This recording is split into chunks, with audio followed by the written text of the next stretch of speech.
Insuficiencia cardíaca.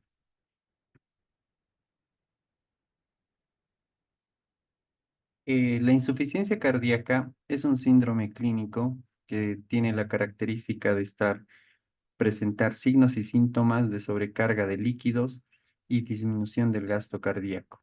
Actualmente es una epidemia mundial. Existe una elevada prevalencia de la insuficiencia cardíaca. También el aumento en la esperanza de vida y la sobrevida de los pacientes en forma aguda con enfermedades cardiovasculares como el infarto de miocardio, la hipertensión arterial, la cardiopatía valvular y las cardiopatías congénitas, hace que la enfermedad cardíaca crónica se vaya incrementando. En relación a la insuficiencia cardíaca, puede ser el resultado de una disfunción sistólica o diastólica. La disfunción sistólica puede ser debido a diversas patologías que conducen a una reducción del volumen sistólico y una disminución en la fracción de eyección, causando la insuficiencia cardíaca con fracción de eyección reducida. Las causas frecuentes de la insuficiencia cardíaca con fracción de eyección reducida, las más frecuentes están relacionadas con la enfermedad arterial coronaria, la miocarditis, cardiopatía valvular, los procesos infiltrativos y la hipertensión arterial sistémica. En relación a la disfunción diastólica, se caracteriza por la rigidez del ventrículo izquierdo, una alteración en la relajación durante la diástole que aumenta la precarga a nivel del ventrículo izquierdo, generando que la fracción de eyección del ventrículo izquierdo se mantenga normal, generando una insuficiencia cardíaca con fracción de eyección conservada. Este síndrome clínico está acompañado de signos y signos clínicos causados por una anomalía estructural o funcional relacionados con alteración en el gasto cardíaco o el incremento en las presiones de llenada que pueden ser en reposo o en en el esfuerzo físico o con el estrés. En relación a la insuficiencia cardíaca con fracción de eyección conservada, las principales causas que generan esta alteración están relacionadas con la hipertensión arterial sistémica, el envejecimiento, la obesidad, diabetes mellitus y la enfermedad arterial coronaria. También es importante que a menudo los pacientes con insuficiencia cardíaca con función disminuida pueden también tener una disfunción diastólica.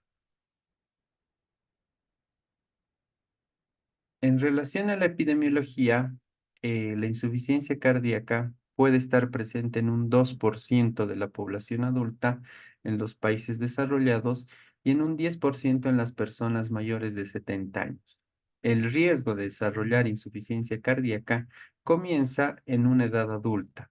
En diversos estudios epidemiológicos nombran que a partir de los 40, 50 años, el incremento de presentar insuficiencia cardíaca se incrementa aproximadamente en un 33% para los varones y en un 28% para las mujeres.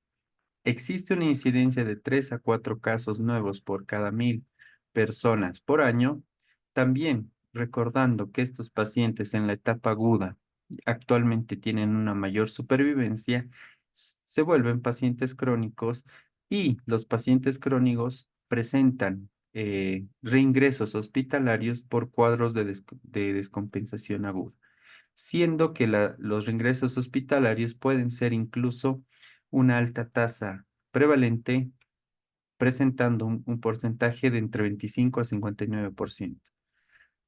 También es importante que la mortalidad de los pacientes con insuficiencia cardíaca manifiesta puede ser de un 10% al año, un 20% a los 3 años y un 70% a los 5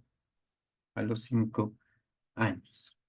En relación a la etiología, podemos hacer una clasificación en relación a las enfermedades cardíacas, en relación a las arritmias, a las condiciones de carga anormales, a las enfermedades del miocardio, en relación a las enfermedades cardíacas, no miocárdicas y congénitas, tenemos a las valvulopatías adquiridas, malformaciones congénitas como las valvulopatías, las comunicaciones interauriculares, las comunicaciones interventriculares, enfermedades pericárdicas, pericarditis constrictiva, derrame pericárdico, enfermedades endomiocárdicas, síndrome eosinofílico, fibroelastosis endomiocárdica. En relación a las arritmias cardíacas, tanto los ritmos rápidos como lentos, como las taquiarritmias auriculares y ventriculares y las bradiarritmias, suelen ser una causa.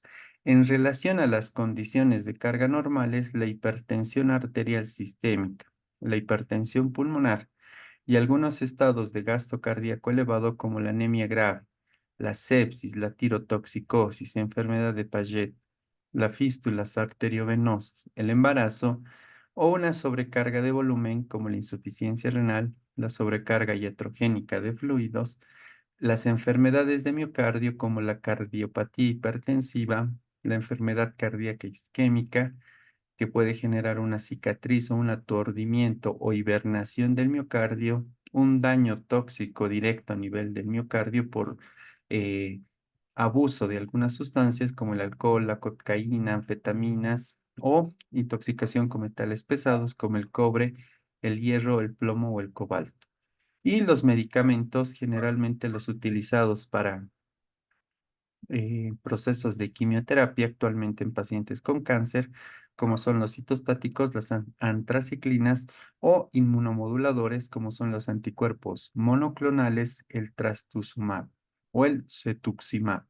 También los interferones antidepresivos, antiarrítmicos, antiinflamatorios no esteroideos y algunos anestésicos. También la radiación, exposición crónica a radiación, que puede ser también en pacientes oncológicos sometidos a tratamientos con radioterapia, un daño inmunomediado e inflamatorio, que puede ser infeccioso o no infeccioso. Dentro de las infecciones, a nivel bacteriano, las espiroquetas, hongos, los protozoos, parasitarios, que en nuestro medio la enfermedad de Chagas suele ser muy frecuente, virales, como la infección del virus de la inmunodeficiencia humana adquirida. Los no infecciosos, como la miocarditis linfocítica de células jugantes, y las enfermedades autoinmunitarias, como la enfermedad de Graves, la artritis reumatoidea, el lupus eritematoso sistémico, el raquitismo, hipersensibilidad y miocarditis eosinófila, como el síndrome de Churg-Strauss, la miocardiopatía del periparto y la sarcoidosis, la infiltración, infiltrativas como los tumores y las no tumorales, las alteraciones metabólicas que pueden ser hormonales o nutricionales.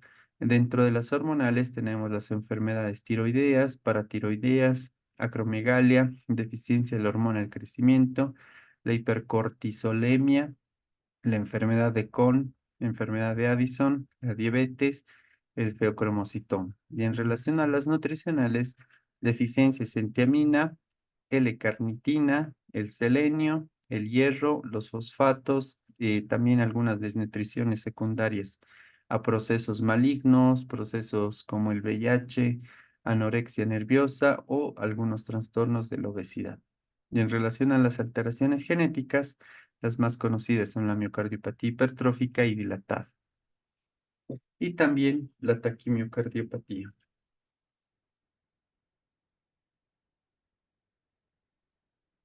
También es importante recordar que cuando existe un proceso de insuficiencia cardíaca, las alteraciones en el proceso de llenado se transmiten también a los pulmones, generando una insuficiencia cardíaca retrógrada, una congestión pulmonar y que pueden generar una alteración a nivel tanto de la circulación pulmonar como de la circulación sistémica. El aumento de las presiones y los datos de congestión son los responsables de los signos y síntomas clásicos de la insuficiencia cardíaca. Dentro de los síntomas clásicos vamos a encontrar a la disnea paroxística nocturna, la ortopnea, el edema periférico, los estertores crepitantes en la auscultación pulmonar, en la presión venosa yugular elevada y el tercer ruido. Es importante recordar que en la insuficiencia cardíaca se activan mecanismos de compensación que son transitorios para mantener el gasto cardíaco y disminuir las presiones de llenado en el corazón. En relación a la respuesta a los mecanismos de compensación, el corazón puede dilatarse para generar una mejor contracción miocárdica y mejoría en el gasto cardíaco, que es el mecanismo de Frank-Starling. También es importante recordar que la tensión parietal inducida por la dilatación y las presiones de llenado elevadas se pueden contrarrestar por alteraciones en la forma de los miocitos, que es la denominada hipertrofia. También la disminución en la tensión de estas fibras de los miocitos, la tensión parietal, a la larga puede conducir a una rigidez del ventrículo, generando una disminución en la distensibilidad del ventrículo izquierdo. Estos procesos, estos cambios están generados para mantener un volumen sistólico, pero que esto a largo plazo genera un empeoramiento de la función cardíaca. En relación a los mecanismos que compensan estos sistemas, tenemos el sistema renina-angiotensina-aldosterona. Recordando que mediante este proceso se sintetiza la angiotensina 2. La angiotensina 2 es uno de los vasoconstrictores más potentes en todo el organismo, generando un incremento en la vasoconstricción, aumentando la presión arterial y también con un estímulo de la sed. También mediante esta vía se genera la liberación de la aldosterona que aumenta la reabsorción de sodio y también la retención de líquidos. Otro punto importante para mantener al corazón es la liberación del sistema adrenérgico, del sistema simpático, mediante las catecolaminas, la liberación de las catecolaminas como son la adrenalina, noradrenalina y la vasopresina. La adrenalina y la noradrenalina incrementan la frecuencia cardíaca, la contractilidad y aumentan el tono vascular, incrementando la resistencia vascular. La vasopresina además tiene un efecto adicional en la retención de agua. Mediante la liberación de estas catecolaminas, el objetivo es incrementar la presión arterial y mejorar el flujo anterógrado. Pero la persistencia de activación de los mecanismos simpáticos suelen ser nocivos a posterior. Y recordando que el volumen latido está determinado por la contractilidad, por la precarga y la poscarga. Y para tener un gasto cardíaco, el volumen latido también depende de la frecuencia cardíaca. En relación al envejecimiento, la edad es un factor de riesgo cardiovascular. Este factor de riesgo cardiovascular, recordando que a nivel del anciano, el miocardio tiene una alteración en la relajación y el ventrículo es más rígido. También recordar que durante la apoptosis, los miocitos que mueren son sustituidos por un tejido fibroso, incrementando la rigidez ventricular. También recordando que el envejecimiento se asocia a una pérdida de la reserva diastólica. Y los mecanismos de compensación que habíamos nombrado, que es el mecanismo de Frank-Starling, el sistema simpático, el sistema renina-angiotensina, aldosterona y el mecanismo por el cual el corazón trata de compensar la sobreestimulación de los mecanismos de compensación, que son la liberación de los péptidos natriuréticos. Los péptidos natriuréticos suelen ser una parte fundamental para disminuir la congestión a nivel ventricular y también en la parte del diagnóstico actualmente nos ayudan a diagnosticar una etapa inicial o severidad en relación a la insuficiencia cardíaca. Como vemos acá, comienza el punto inicial de la insuficiencia cardíaca, comienza con la disminución del gasto cardíaco. Esta disminución del gasto cardíaco eh, genera cambios a nivel del sistema nervioso simpático, del sistema renina-angiotensina y de la hormona antidiurética, liberando estos tres mecanismos de compensación en fase aguda para mantener el gasto cardíaco. Como objetivos principales es aumentar la frecuencia cardíaca o el volumen latido. En relación al sistema nervioso simpático, como habíamos comentado, genera un aumento en la contractilidad, incrementa la frecuencia cardíaca y genera un aumento en la vasoconstricción. El sistema renina-angiotensina genera mediante la angiotensina una vasoconstricción potente y mediante la aldosterona un aumento del sodio y del agua. Y la hormona antidiurética también tiene un aumento a nivel del volumen circulante. Al producirse una vasoconstricción, tanto arterial como venosa, generan un incremento en la presión arterial, incrementando el gasto cardíaco. Al generar una vasoconstricción venosa y aumentar el volumen circulante, favorecen la precarga. Esta precarga, junto con un aumento en la contractilidad, aumentan el volumen latido, generando un gasto cardíaco. Entonces, el incremento en el retorno venoso, la sobrecarga crónica de la precarga genera los datos de congestión, que pueden ser los datos de congestión venosa sistémica o congestión venosa pulmonar.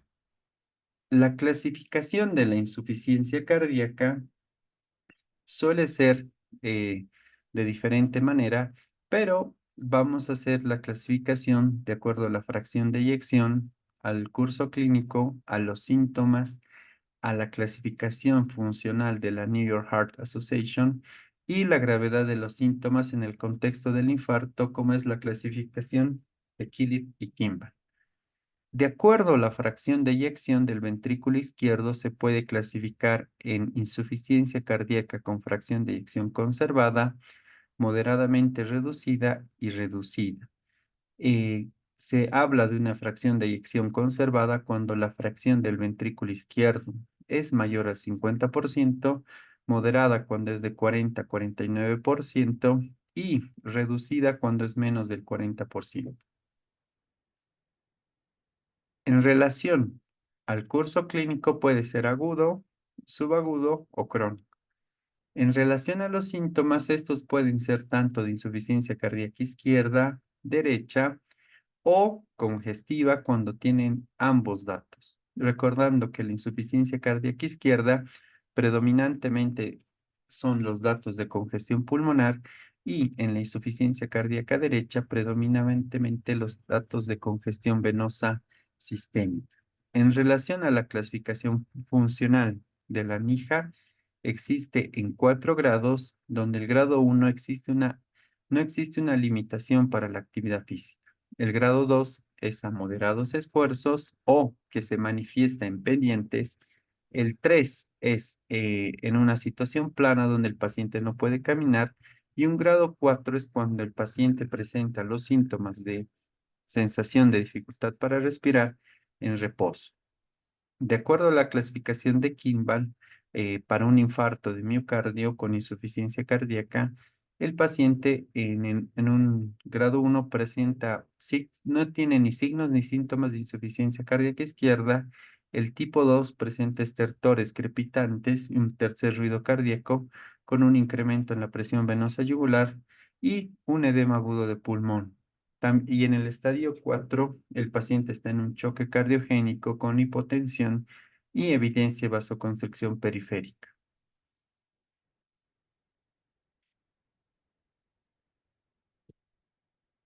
También es importante ver eh, que para la búsqueda de los pacientes con insuficiencia cardíaca se debe tener en cuenta que se debe promover el cribado y la prevención de estos pacientes. Esto nos ayuda a la clasificación del American Heart. Dentro de los factores de riesgo cardiovascular para la insuficiencia cardíaca, tomamos a la hipertensión arterial, la diabetes y la enfermedad vascular. Cuando una persona no tiene síntomas, no hay alteraciones anatómicas o funcionales, pero presenta estos factores de riesgo como la diabetes, la hipertensión, enfermedad vascular, enfermedad renal, estaría encontrándose en un estadio A. El estadio B es un paciente asintomático, pero que presenta alteraciones anatómicas o funcionales. El estadio C es el paciente con insuficiencia cardíaca manifiesta y que tiene alteración estructural o funcional y sintomática. El estadio D es el paciente con insuficiencia cardíaca que presenta síntomas en reposo a pesar de un tratamiento médico óptimo y que presenta enfermedad estructural avanzada y que es un paciente con alto riesgo de mortalidad. Es importante ver que también el- la evaluación del paciente debe ser de manera continua, se debe basar en un fundamento clínico y también mediante la realización de algunos exámenes complementarios para buscar alteraciones estructurales o funcionales a nivel cardíaco.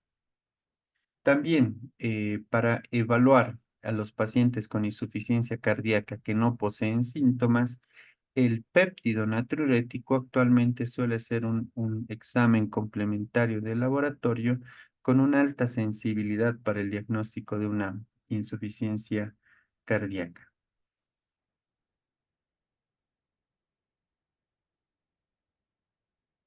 En relación a la gravedad de los síntomas, se podemos utilizar la clasificación del anillo. Y como habíamos visto, la clasificación de la insuficiencia cardíaca de acuerdo a la función ventricular izquierda. Dentro de los factores desencadenantes podemos ver un incremento de la demanda de trabajo. Los factores desencadenantes más frecuentes suelen ser las infecciones, las cirugías, anemia, el sobreesfuerzo, sobrecarga hídrica y abandono de tratamiento. También el AINES, las arritmias, isquemia, embolia pulmonar y alteraciones hormonales. Y en relación a la insuficiencia cardíaca manifiesta, la supervivencia a los 5 años suele ser menos de un 40% ah, en esa etapa. Y la muerte en estos pacientes eh, puede ser incluso con una muerte súbita. En relación a las manifestaciones clínicas, es posible que mediante una anamnesis y un examen físico evaluando no solo el estado de la volemia del paciente y de la perfusión, eh, se pueda tener una alteración, si es una insuficiencia cardíaca derecha o izquierda, si es una congestión venosa sistémica o una insuficiencia cardíaca con congestión venosa pulmonar. Generalmente la presentación clínica más frecuente en la insuficiencia cardíaca es por la sobrecarga de volumen, manteniendo un gasto cardíaco normal. La segunda presentación más frecuente es la sobrecarga de volumen con un gasto cardíaco bajo. Y en algunos pacientes se pueden presentar signos y síntomas de gasto cardíaco, pero sin sobrecarga de volumen. Es importante determinar la congestión, la sobrecarga de volumen a nivel sistémico y a nivel pulmonar. ¿Cómo son los datos de estertores crepitantes, la distensión venosa yugular, el edema periférico y el aumento en la circunferencia abdominal, que es la citis, la disnea, ortopnea, la disnea paroxística nocturna?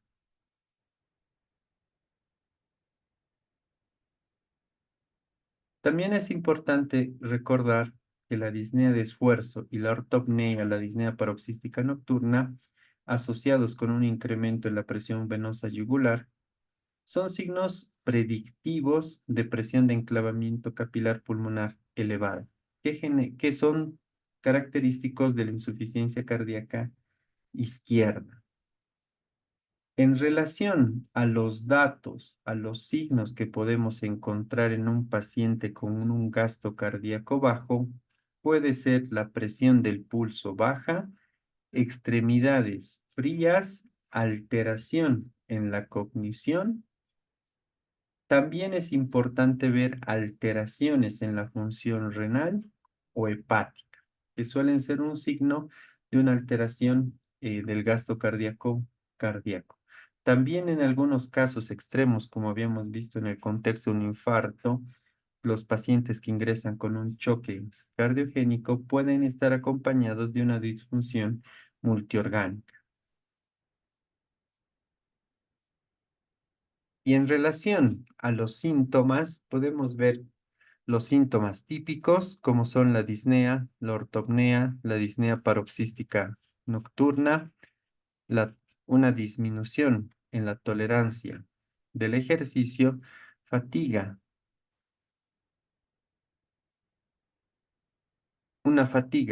una hinchazón de los tobillos. Y entre los síntomas más específicos tenemos un incremento en la presión venosa yugular, el reflujo hepatoyugular, el galopel o el tercer ruido y el desplazamiento lateral del ápex. Dentro de los menos típicos tenemos la tos nocturna, las sibilancias, la sensación de hinchazón, la pérdida de apetito, la confusión, el decaimiento, las palpitaciones, el mareo, el síncope y la vendopnea. Dentro de los menos específicos, el aumento de peso, la pérdida de peso, la pérdida de tejido, el soplo cardíaco, edemas en zonas de declive, los crepitantes pulmonares, hipoventilación y matidez con la percusión en las bases pulmonares por el derrame pleural, taquicardia, pulso irregular, taquipnea, respiración de Cheyne-Stokes, hepatomegalia, ascitis, extremidades frías, la oliguria o la presión del pulso disminuida. Dentro de los síntomas característicos de la insuficiencia cardíaca izquierda, tenemos la disnea, la ortopnea, la disnea paroxística nocturna y la fatiga. Y en los hallazgos físicos, la diaforesis, taquicardia, estertores pulmonares, el incremento en el segundo ruido, la presencia del tercer y el cuarto ruido y la insuficiencia cardíaca derecha, que puede ser el edema periférico, malestar, la hepatomegalia en el cuadrante superior derecho, ingurgitación yugular, la hepatomegalia y el edema periférico. Otra clasificación que ayuda al diagnóstico de la insuficiencia cardíaca suele ser los criterios de insuficiencia cardíaca de Framingham, que están basados en criterios mayores y menores. Los mayores son la disnea paroxística nocturna, los estertores crepitantes, el edema agudo de pulmón, cardiomegalia en la radiografía, tercer ruido, ingurgitación yugular, aumento en la presión venosa, el reflujo hepatoyugular y pérdida de peso de más de 4,5 kilogramos tras el tratamiento. Y los menores suelen ser la disnea, edema en miembros inferiores, el derrame pleural, la hepatomegalia, tos nocturna y la taquicardia. Para un diagnóstico se necesita un criterio mayor y dos menores o dos criterios mayores.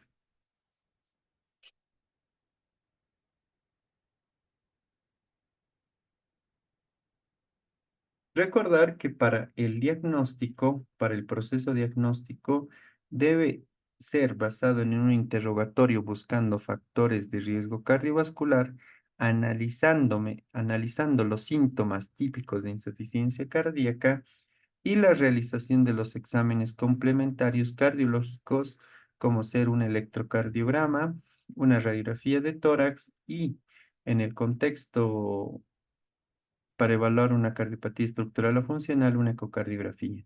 Y dentro de los exámenes de laboratorio específicos para la insuficiencia cardíaca, el péptido natriurético o ProBNP. En relación a la insuficiencia cardíaca, el electrocardiograma nos ayuda a encontrar arritmias, alteraciones en la irrigación cardíaca coronaria, como son isquemia, infartos.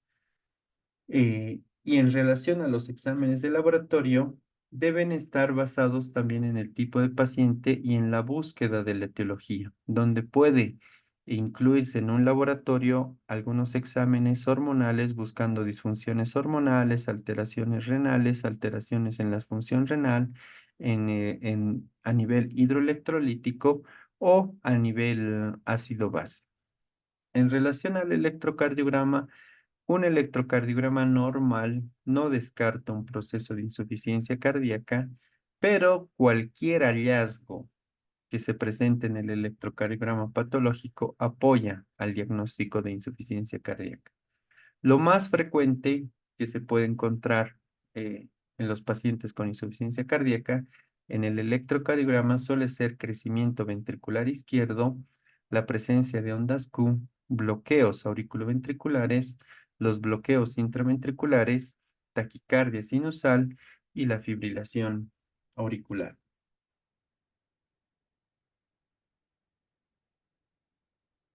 Eh, Dentro de estos datos también podemos ver la taquicardia, bradicardia, la fibrilación auricular o el aleteo auricular, las arritmias ventriculares, las alteraciones en la irrigación coronaria como el infarto, isquemia, ondas Q, hipertrofia ventricular izquierda, los bloqueos auriculoventriculares, bajo voltaje y la presencia de los bloqueos.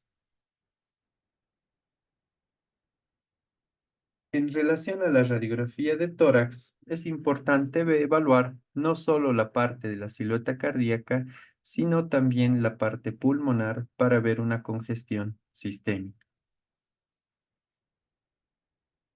Se debe tener en relación a la radiografía de tórax, ver los cuadros de edema agudo de pulmón, la cardiomegalia, dilatación del arco aórtico, dilatación de las cavidades cardíacas, la presencia de las líneas B de Kerley, la presencia de infecciones pulmonares, que suele ser una causa muy frecuente de inicio o descompensación de una insuficiencia cardíaca, la dilatación de las cavidades cardíacas o eh, un índice cardíaco elevado que también se puede presentar en los derrames pericárdicos.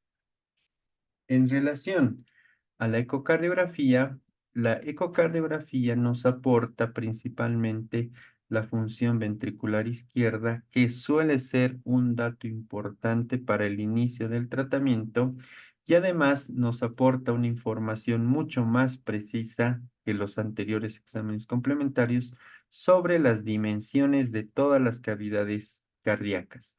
Estima la función ventricular sistólica y diastólica. También permite evaluar alteraciones en el movimiento parietal de las cámaras cardíacas y también nos permite evaluar si el paciente presenta una cardiopatía congénita, una cardiopatía valvular o presenta remodelado en las cavidades cardíacas.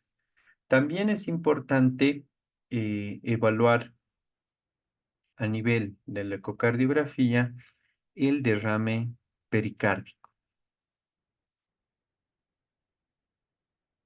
En relación al diagnóstico laboratorial, los niveles de péptido natriurético puede ayudar incluso en algunos pacientes que acuden por disnea y no presentan datos de congestión venosa sistémica, si es un paciente cardíaco o no.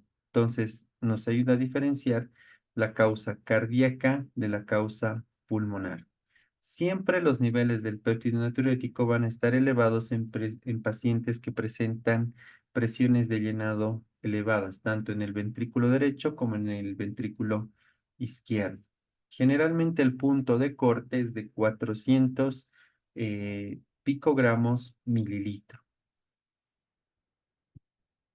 Y en los pacientes normales sin enfermedad suele ser un valor normal.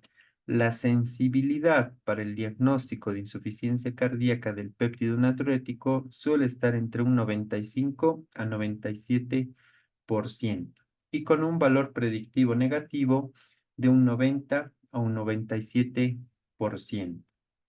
Pero esto es cuando el valor está más de 400 picogramos, pero cuando el péptido natriurético se encuentra entre 100 y 400, la sensibilidad y la especificidad disminuye bastante, por lo que se debe correlacionar de acuerdo al cuadro clínico.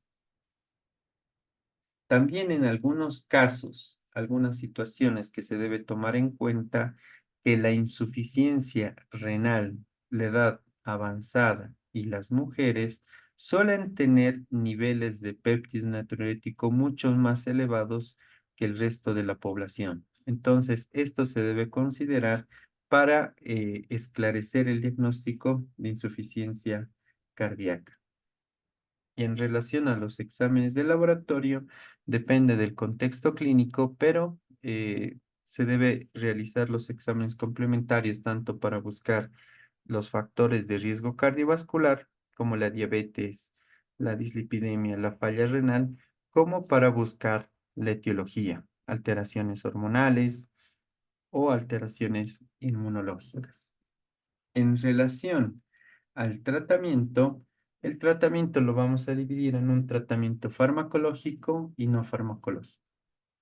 En el no farmacológico está basado principalmente en modificar los estilos de vida en relación al tratamiento médico, principalmente el principal problema en el paciente con insuficiencia cardíaca es reducir la mortalidad. Y el tratamiento médico farmacológico que tiene mayor ventaja en este punto son en los pacientes con fracción de eyección reducida. Estos están basados en un inhibidor de la enzima convertidora de angiotensina o eh, los ARA2 o y un beta bloqueante, un antagonista de los mineralocorticoides, los diuréticos y el sacubitrilo valsartán.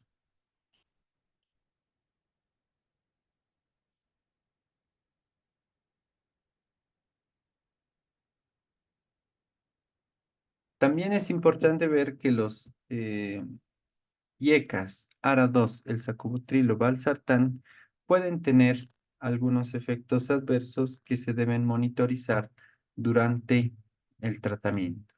También es importante ver que el paciente con un empeoramiento en la función renal, empeoramiento en el estado clínico, disminución en la función ventricular, dilatación de las cavidades cardíacas, los péptidos natriuréticos muy elevados, biomarcadores elevados, alteraciones genéticas, nos dan o que el paciente no tome su tratamiento o pacientes que tengan complicaciones graves, suelen ser los pacientes que tienen una peor mortalidad.